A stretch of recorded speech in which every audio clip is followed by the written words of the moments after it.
Confusion है कांग्रेस का जो आला नेतृत्व है, आला कमान है, वो यही नहीं तय कर पा रहा है कि उत्तर प्रदेश को लेकर के उसकी रणनीति क्या होनी चाहिए। हर वक्त जो है रणनीति बदलती हुई दिखाई देती है कांग्रेस की।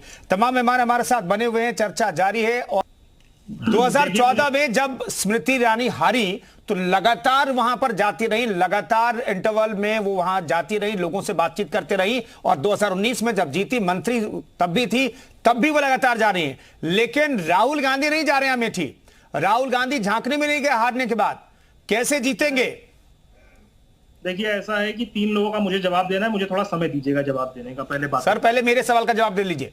आपके सवाल का जवाब पहले मुझे जवाब देने दीजिएगा, मैं जवाब आपके सवाल का भी जवाब देने आ रहा हूँ। देखिए, सबसे पहली बात तो ऐसा है कि यादव जी जो प्रवक्ता बैठे हैं यहाँ सुभाषपा के बड़ी बड़ी बातें कर रहे थे, पिछला दलित विरोधी और तमाम चीजें बता रहे थे। जब सत्ता की मलाई चखने की बारी आई तो ये भाजपा के साथ फिर से वापस हो लिए। पिछले दलित को सबसे ज्यादा बड़ा धोखा देकर 22 के चुनाव में भाजपा के खिलाफ प्रचार कर कर शीर्ष नेतृत्व को गाली दे देकर गठबंधन करके सीटें जीत ली और चुनाव लड़ लिए। वहां पे फायदे में आ गए। जब विधान परिषद की सीटें नहीं मिली तो गाली देकर फिर भाजपा की गोद में जाके बैठ गए कि एक लोकसभा की सीट मिल जाएगी, घर परिवार में सांसद बना लेंगे, केवल इसलिए। और ये पिछड़े दलितों का यहाँ पे सबक हमको सिखा रहे हैं। अभिषेक राज जी, आप बाकियों की बात कर लेंगे, मैंने कांग्रेस की जीत की बात कही। बाकियों की बात करने से कांग्रेस नहीं जीत जाएगी। आपकी रणनीति जानना बहुत जरूरी है। आप बताइए प्रदेश की जनता को जो देख रही है कि भाई आपकी रणनीति क्या है, उसके बारे में बात कीजिए ना अभिषेक राज जी। जवाब देने का वक्त दीजिए। आप सबको बोलने का वक्त दे रहे, वक्त दीजिए, मैं जवाब जल्दी दे रहा हूँ।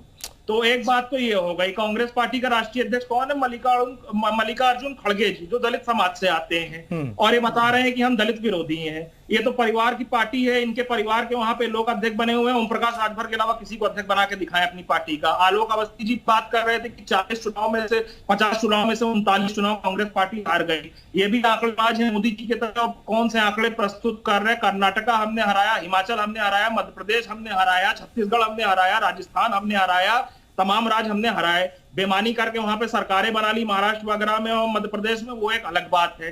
तो इस तरीके की बातें नहीं करनी चाहिए। अब मैं आपके सवाल का जवाब देता हूं। जो आप अमेठी की बात कर रहे हैं, क्यों भाई किसी को क्यों मिर्ची लग रही है? अगर राहुल गांधी जी अमेठी चुनाव लड़ेंगे तो इसमें कौन सी बुराई की बात है?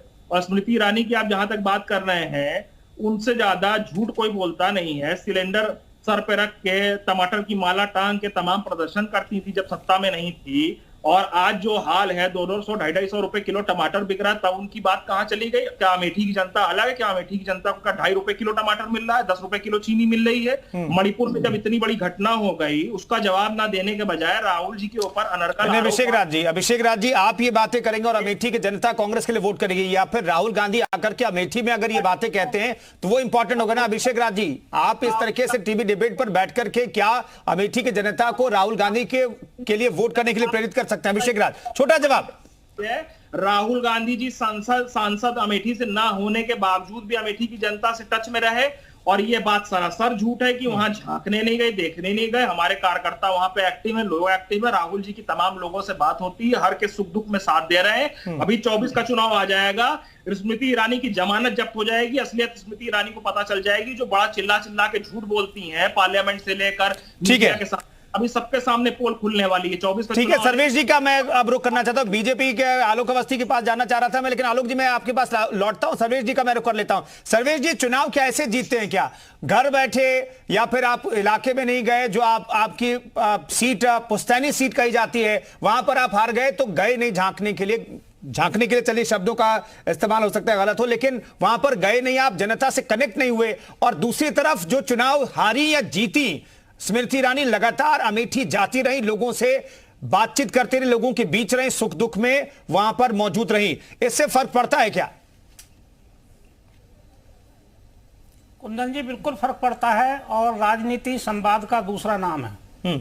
जहां संवादहीनता होगी अपने कार्यकर्ता के साथ, अपने मतदाता के साथ, वहां कोई परिणाम नहीं आने वाला है। स्मृति ईरानी जीती या हारी, लेकिन स्मृति ईरानी पूरी तरह से 2014 के चुनाव के बाद अमेठी की जनता के साथ कनेक्ट रही।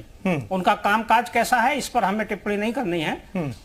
लेकिन राहुल गांधी जब से चुनाव हारे 2019 का, एक राष्ट्रीय नेता होने के नाते, बड़े नेता होने के नाते, उनको अमेठी की अपनी क्षेत्र की जनता से जुड़कर रहना चाहिए था। उनके दुख दर्द में उनसे संवाद बनाकर रखना चाहिए था। पूर्व में ऐसे बहुत सारे प्रकरण रहे हैं कि जब नेता अपने क्षेत्र में चुनाव हारता भी था तो वो अपने क्षेत्र के लोगों को आभार व्यक्त करने के लिए दौरा करता था। बिल्कुल बिल्कुल। और उसके बाद भी उसी तरह से कनेक्ट रहते थे, जुड़े रहते थे। अगर संवाद नहीं होगा तो कोई परिणाम नहीं होगा। ठीक है, ये अच्छी बात है कि राहुल गांधी अमेठी लौटे आए। उत्तर प्रदेश उनकी परंपरागत सीट है, वो सांसद रहे हैं, उनके पिता सांसद रहे हैं, उनके चाचा सांसद रहे हैं अमेठी से जी। अमेठी जीती भी है कांग्रेस ने और अमेठी हारी भी है जी। अमेठी 1977 में जनता लहर में भी चुनाव में हारे थे अमेठी में। बिल्कुल। लेकिन ये एक संवादहीनता की स्थिति कांग्रेस को समाप्त करनी पड़ेगी। दूसरा कुंदन जी, कांग्रेस को अपनी रणनीति पर भी पुनर्विचार करना पड़ेगा। जी जी, चलिए इस पर जवाब लूंगा मैं कि किस तरह की रणनीति होनी चाहिए कांग्रेस की। आलोक अवस्थी साहब हमारे साथ मौजूद हैं। आलोक अवस्थी साहब, ये जो मिशन 80 आप लोगों ने लॉन्च किया है, यानी कि 100% सीटें जीतने का जो आपने मिशन लॉन्च किया है, राहुल गांधी के अमेठी से चुनाव लड़ने के ऐलान के बाद, हालांकि अजय राय ऐलान कर रहे हैं, ऐलान करने के बाद इस मिशन 80 में कुछ दिक्कत आ सकती है क्या? देखिए, 2019 का जो लोकसभा चुनाव हुआ था वह एक पूर्णतया एक भरपूर जो भाजपा के खिलाफ एक मजबूत गठबंधन बन सकता था उसके साथ हुआ था। उसके बावजूद श्रीमान राहुल गांधी जी अमेठी से चुनाव हारे जी, और सोनिया गांधी जी का जीत का अंतर भी बहुत कम हो गया। जहां वो 3-4 लाख के वोट से जीतती थी, वह वोट सिमट करके 1 लाख के वोटों के आसपास हो गया। 2014 से पहले राहुल गांधी जी 3 बार वहां पे सांसद रहे, 14 में भी रहे, और उसके पहले उनके परिवार के तमाम चाचा और पिताजी और उनकी माँ सब वहां से सांसद रहे। एक लेगेसी थी कि वो उस परंपरागत सीट को वो निभाते चले आ रहे थे। ठीक है। 2019 में जहां जैसे राहुल गांधी जी जो अमेठी से 3 लाख से ऊपर चुनाव जीतते थे, 3 लाख वोटों से ऊपर, 55,000 वोटों से स्मृति ईरानी जी ने उनको हराया। बिल्कुल। उसके बाद आप विडंबना देखिए कि वो वायनाड चले गए सुरक्षित सीट देख करके कि जहां पर एक धर्म विशेष के लोग अधिक है डेमोग्राफी के हिसाब से। उन्होंने वहां जाके एक बयान दिया कि साउथ के लोग ईमानदार होते हैं और उत्तर प्रदेश के लोगों पे हमें भरोसा नहीं है। यानी कि अपनी हार की खींच उन्होंने पूरे उत्तर भारत पे उतार दिया और साउथ के साथ वो खड़े होकर दिखने लगे।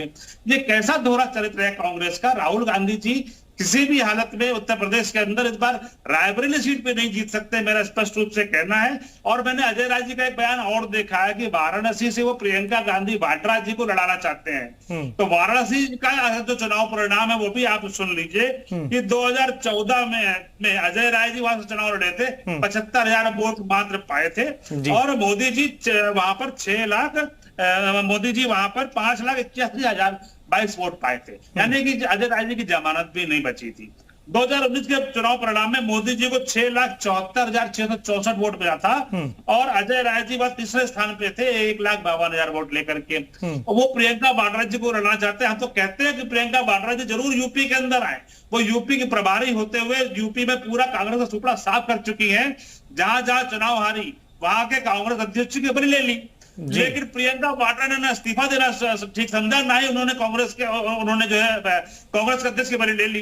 यानी कि जो नेता जिम्मेदार है साफ तौर से पार्टी के लिए, सारे निर्णय वो ले रही थी, सारे प्रत्याशियों का चयन वो कर रही थी, उसके बाद उस हार का जिम्मेदारी उन्होंने प्रदेश अध्यक्ष पे थोपा और अपना जो है साफ बच के रह गई। तो ये परिवारवाद की पार्टी है। मोदी जी ने जो है कहा है लाल किले से कि परिवारवाद, तुष्टीकरण और भ्रष्टाचार के नाश के लिए जो है वो पूरा काम करेंगे, देश को बढ़ाने का काम करेंगे, और हम उसी रास्ते पे आगे चल रहे हैं। मुझे नहीं लगता है कि कांग्रेस जो है किसी भी गठबंधन के साथ जाकर के वो उस गठबंधन का ही नाश करेगी। 2017 का विधानसभा चुनाव ले लीजिए आप। ठीक है, मैं आता हूँ अवस्थी साहब, मैं आता हूँ। और दो लड़के पहले 27 साल यूपी बिहार का नारा देते हुए कांग्रेस 60 में लड़ी, ठीक है, 7 सीटों पर कांग्रेस पहुंच गई और समाजवादी पार्टी 50 के अंदर समेट गई। ठीक है, एक जो है तरीके का। ठीक है अवस्थी साहब, मैं आता हूँ, वापस आता हूँ। उनका सत्यानाश हुआ है। प्रोफेसर